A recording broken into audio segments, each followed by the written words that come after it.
በ2019 ዓመተ ምህረት የሶሻል ሳይንስ ኢንትራንስ ኤግዛም ተፈታኝ ተማሪዎች ይህንን ቪዲዮ እስከ መጨረሻው ተመልከቱ።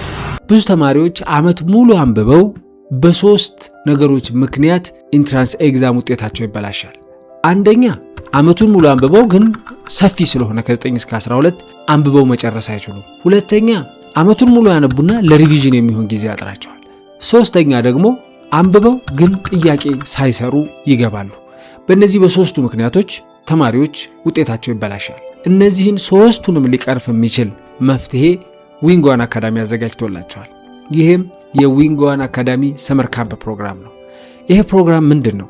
በ4 ወር ውስጥ 5ቱን የትምህርት አይነቶች ማለትም ኢኮኖሚክስ፣ ጂኦግራፊ፣ ማቴማቲክስ፣ ሂስትሪ ኤንድ ኢንግሊሽ እነዚህን 5ቱን የትምህርት አይነቶች ከ9 እስከ 12 ያሉትን አጥንታችሁ የምትጨርሱበትን ፕሮግራም አዘጋጅቷል። አጥንታችሁ ብቻ አይደለም፣ የሪቪዥን ጥያቄዎች አሉ። ዩኒቱን ሪቫይዝ የምናደርግበት ፕሮግራም አለ። ለእናንተ ብቻ ደግሞ የሚሰጡ ጥያቄዎች አሉ። በእነዚህ ሁሉ ታግዛችሁ በ4 ወር ውስጥ ከ9 እስከ 12 ያሉትን እነዚህን ትምህርቶች ሪቫይዝ ታደርጋላችሁ ማለት ነው። በዋናነት 4ቱን ትምህርቶች ነው በዚህ 4 ወር ውስጥ የምትጨርሱት፣ ሂስትሪ፣ ጂኦግራፊ፣ ማቴማቲክስ እና ኢኮኖሚክስን። ከዛ በምትተርፈን 3 ሳምንት እንግሊዘኛ ፓኬጅ ብቻ ነው የሚኖራችሁ። እንግሊዘኛ ብቻዋን ነው የምትማሯት ማለት ነው። ከዛ በኋላ ግን ዓመቱን ሙሉ እነዚህን ቪዲዮዎች መጠቀም ትችላላችሁ። ጥናቱን ሐምሌ 13 የምንጀምር ይሆናል፣ ህዳር 13 የምንጨርስ ይሆናል።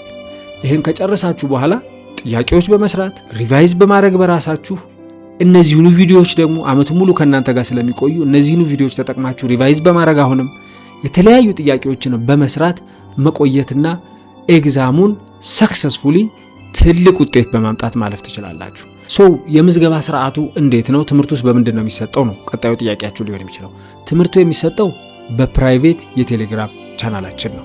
መመዝገብ እንዴት ነው የምንችለው ካላችሁ የትምህርቱ መደበኛ ዋጋ 1800 ብር ነው። ነገር ግን በዚህ 3 ቀን ማለትም ሐምሌ 11፣ ሐምሌ 12 እና ሐምሌ 13 ለምትመዘገቡ ተማሪዎች 1500 ብር ብቻ በመክፈል መመዝገብ ትችላላችሁ። ከዚህ በተጨማሪ ሐምሌ 11፣ ሐምሌ 12 እና ሐምሌ 13 የምትመዘገቡ ተማሪዎች 2 ተጨማሪ ፓኬጆችን በነጻ ታገኛላችሁ።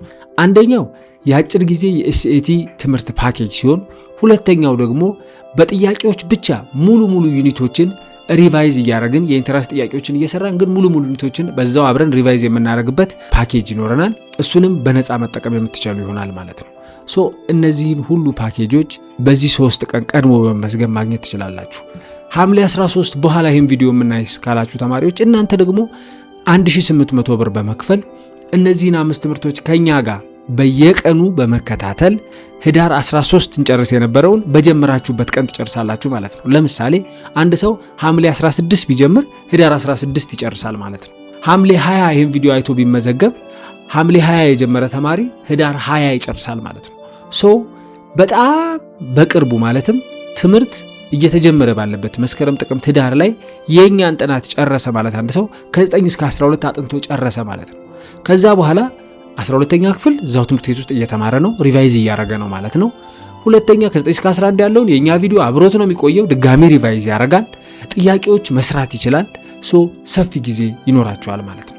እንዴት ነው የምንመዘገበው? ይሄን ብር የት ነው የምናስገባው ካላችሁ እዚህ ፊት ለፊት የሚታየው የንግድ ባንክ አካውንት አለ። እሱ ላይ 1500 ብር በዚህ 3 ቀን የምትመዘገቡ ተማሪዎች ከሆናችሁ 1500 ብር ብቻ በማስገባት በስልካችሁ የምታስገቡ ተማሪዎች ስክሪንሻት በማድረግ ባንክ ሄዳችሁ የምታስገቡ ተማሪዎች ደግሞ ደረሰኙን ፎቶ በማንሳት በዚህ ስልክ ቁጥር ቴሌግራም አካውንት ላይ ትልኩልናላችሁ ማለት ነው።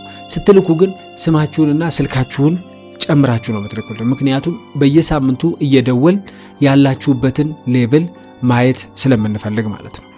በዚህ መልኩ ነው ፓኬጁም የምታገኙት። እዚህ የምታዩት አካውንት ላይ በዚህ 3 ቀን የምትመዘገቡ ተማሪዎች 1500 ኤልያስ በቀለ በሚለው አካውንት አስገብታችሁ መመዝገብ ትችላላችሁ። ፍሪ ፓኬጆቹን ማግኘት ትችላላችሁ። ከዛ በኋላ የምትመዘገቡ ተማሪዎችም እንደዚሁ 1800 ብር በማስገባት መመዝገብ ትችላላችሁ ማለት ነው። ተስፋ አረጋለሁ እጅግ በጣም ጥሩ የጥናት ጊዜ እንደሚኖረንና ቅድም ያልናቸውን ችግሮች በሙሉ የሚቀርፍ ፓኬጅ እንደሆነ በእርግጠኝነት መናገር እችላለሁ። በጣም ጥሩ የጥናት ጊዜ ይኖረናል። ይሄ ድል አያመልጣችሁ።